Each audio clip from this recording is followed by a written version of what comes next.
সব ব্যাগপত্র গোছানো হলো তো? ঠিকঠাক ভাবে গোছাবি, গোছানো হয়ে গেলে আমার কাছে আসবি। বাবু, এই বাবু, যাই। কি বলো?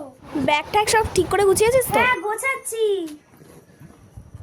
ঠিকঠাক ভাবে গোছা, কিছু ভুলিস না আবার। আচ্ছা ঠিক আছে মা। চিরুনি নিয়েছিস তো? এই চিমনি নেওয়া হবে কেন?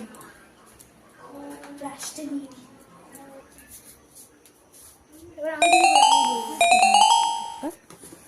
এই ঢুকিয়ে নিলাম। এবার তুই মিঠিকে ডেকে নিয়ে আয়। চল। মামা, তুই সব ঠিকঠাক নিয়েছিস তো? হ্যাঁ করেছি তো। চল লিস্ট বানাই। হ্যাঁ লিস্ট বানাবে কেন? আমাদের জিনিসগুলো যদি হারিয়ে যায়, যদি তোরা ভুলে ওখানে ফেলে দিয়ে চলে আসিস, লিস্ট করতে হবে না আগে থেকে? গুছিয়ে গুছিয়ে আবার তো নিয়ে গিয়ে আনতেও তো হবে। পরে দেখা যাচ্ছে যে আমাদের জিনিসগুলো পরে অন্য কেউ ঘরে চলে গেছে।